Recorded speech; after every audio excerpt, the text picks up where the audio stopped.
Hey VC, how's it going? So it's about time I made another video. I mentioned during the last one that I had a few more records to show, but I haven't got around to showing them as yet, so I thought, well, why not? Okay, hopefully you can hear what I'm listening to. This is a reissue. It came out, let's say, so second half of last year. It's Michael L. Dumas Jr. The record's called Attitude, Belief and Determination. It's a 12-inch, so it's a reissue. I think the original came out, I think 1980. An original actually on Discogs will set you back £1,000, so I'm quite happy with my £10 reissue. But it's a great tune. It's on blue vinyl. Yeah, you'll hear it a bit when it kicks in. It's just a really nice rare groove tune, you know. So it's got that sort of chic feel to it. Yeah, that sort of Nile Rodgers guitar, sort of driving it forward all the way through. But yeah, it's a lovely track. So right, okay, right. First up, Idris Muhammad, House of the Rising Sun. I got this from eBay. I think it cost me £5 or £6. It's on the Kudu label. See there, the yellow Kudu label. Nice record. I think this is 1976.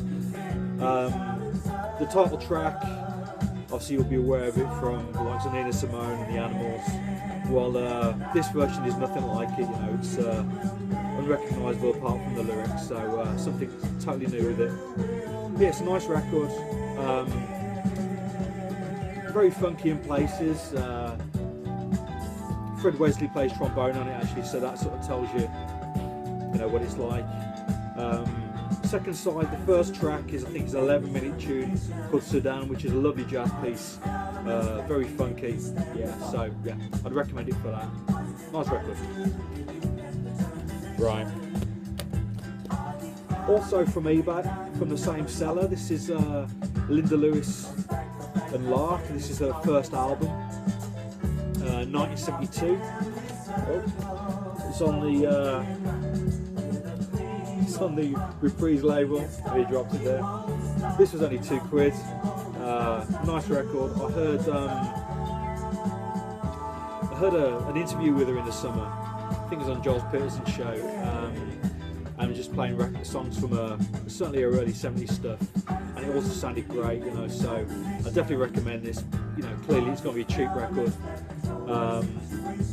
perhaps not particularly soulful, but a little bit more singer-songwritery, that sort of thing, but yeah, nice record. Sort of record played a lot in the summer. It's got that sunshine feel to it, but her vocal style is a little bit like Minnie Riperton, that sort of style vocal.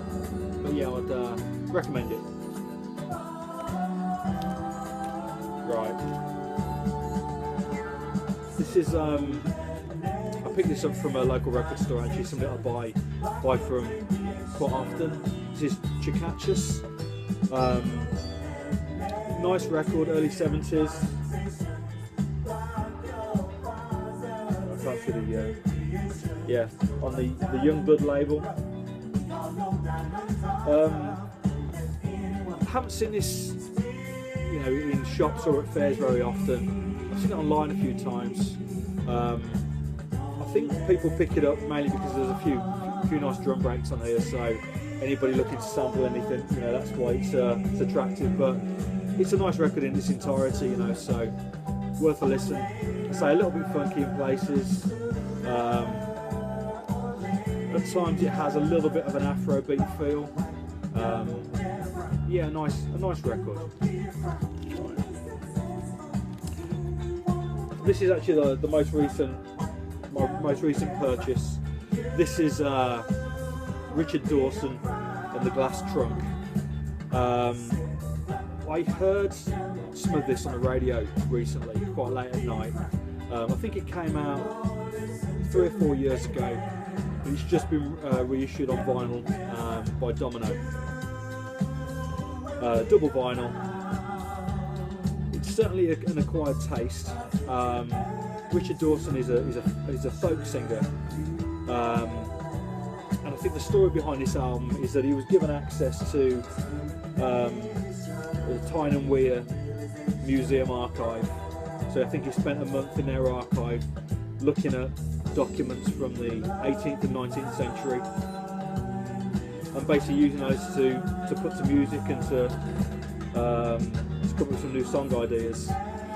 So you've got stories here of murders and their subsequent trials. There's an actual letter that was written by a new father, written to his newborn child. You know, going back 100 years, which is a beautiful piece. There's also a poem about the killing of a horse. It's quite random stuff, but say all based on true events. A lot of it is unaccompanied singing. Gives it a bit of a haunting quality, to be perfectly honest. This is the only record I've got of his, and I'll certainly be picking up some of the other reissues as well, because I've been really taken with this. But might not be to everybody's taste, but you know, a nice record. Right. Okay. Blaxploitation soundtrack, Brother on the Run. Scored by Johnny Pate. I know that there's several Johnny Pate fans in the VC. I think I've been a little bit spoilt with Blaxploitation soundtracks. The very first soundtrack that I bought, Blaxploitation soundtrack that I bought, was Curtis Mayfield's Superfly record.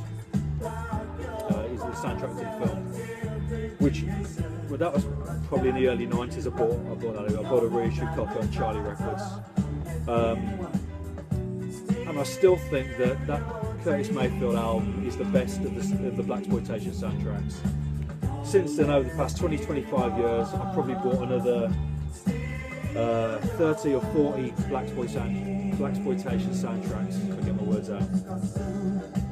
In amongst there's some wonderful soundtracks, thinking of likes of Roy Ayers' Coffee soundtrack, Willie Hutch, The Mac, on Motown, it's a nice soundtrack. Yeah, this isn't as good. That's my personal feeling anyway. You know, it's not necessarily something I'll be playing again and again, albeit it's got some nice stuff on it. And that got me thinking about soundtracks actually, because I bought a lot of soundtracks over the years. But ideally I want to listen to a record from start to finish, you know, so if I'm going to sit down for 30 or 40 minutes to play two sides of a record, I want it all to be good basically. All too often soundtracks, just by the sheer nature of a soundtrack, is a bit hit and miss. It can be quite bitty in places.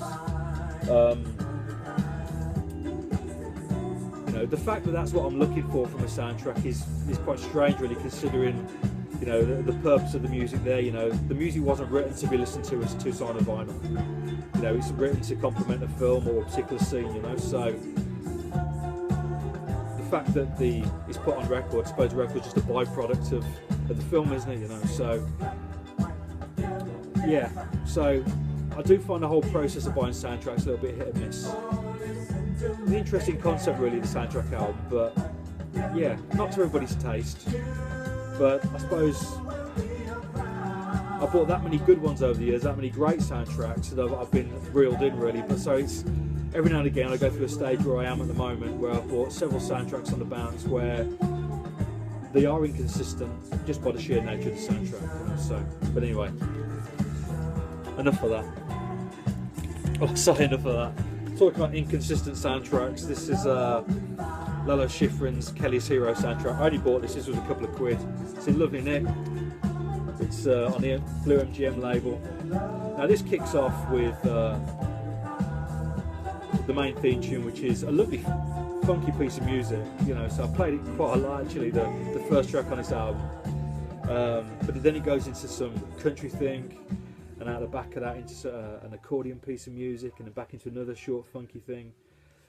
you know, it is all over the place, and it is something, as I said before, it's not something you're ever going to sit down and listen to from start to finish. Albeit, you know, the good stuff is very good. You know, it's Lalo Schifrin, and you know, whenever I see anything by him at the right price, any of his scores or anything he's composed, you know, I will look to pick it up. But I suppose that's a case in point what I was making, you know, about soundtracks in general. I think what I need, and you know, perhaps when you can recommend some soundtracks to me, but the last few I bought, yeah, have been patchy to say the least. Right. Just a few more very quickly. I mentioned Minnie Riperton earlier on. This is her mid-70s album, Adventures in Paradise. This is a great record. I've really been taken with this record, actually. I picked it up, I think it was only £5 or £6. It's a lovely copy. It's the album after Perfect Angel, which is the one with Loving You on it, which is obviously the massive hit. That record was produced by Stevie Wonder. I think he wrote some of the music on that record as well. And you can really tell it's got that, you know, typically Stevie funky feel to it, you know. I don't think Stevie Wonder was available for when she was making this record. I suppose he would be making his songs in the Key of Life album, to be perfectly honest, but she's actually used musicians from the Jazz Crusaders, so obviously it's a little bit more jazzy than its predecessor, which I think it benefits from. I think it's a better album. It's got the single Inside My Love on it, which I know was sampled about 10-12 years ago, isn't it? But yeah, a nice record. If you see it about, I definitely recommend it. You know, she's got that incredible range in her voice, you know, so worth checking out. And that brings me on to another Minnie Riperton album that I bought at the same time. This is actually the one after Adventures in Paradise, and I was really disappointed with this. This is a little bit more disco-y, and it's a bit disco light, to be perfectly honest. It's certainly very pleasant, middle of the road disco. Not necessarily my cup of tea. Actually, Stevie Wonder does actually, I think, duets with her on one of the tracks. I think it was a single, wasn't it? Yeah, Stick Together. Yeah, yeah, which is a nice track. But apart from that, I wasn't overly taken with it. On the you can see it's looking quite dark. It's quite dark in here. The Green Capital label, but yeah, nice enough record. But if you're going to buy a Minnie Riperton album, buy Adventures in Paradise. And just finally, very quickly, Tom Tom Club. Many of you all know this. This is an absolutely fantastic album, and it's a record that I've never owned. I've got the 12 inches, I think, The Genius of Love and Wordy Rapping Hood, which are obviously wonderful tracks. So I was pleased to pick this up. I think I picked up paid a £5 for it again. Nice condition on the Sire label. If you haven't got it, buy it. Just perfect early 80s music, if that's your bag. But anyway, that's your lot for now of new stuff. Actually, one thing I just want to mention, this isn't something that I've bought recently. I bought this many years ago, to be perfectly honest, but I dug it out a couple of nights ago after listening to a BBC documentary from Six Music about the band Misty and Roots. This is live at the County Eurovision '79. It's a live gig, you know, as the title suggests, live gig from Belgium, and it is a wonderful listen. It's a brilliant album. If roots reggae is your thing, definitely pick this album up. You know, for me, it's one of the best live albums. It's on their own label, People Unite. Yeah, so as I've been playing this a lot, I thought I'd mention it. But anyway, take care. See you all soon. Cheers.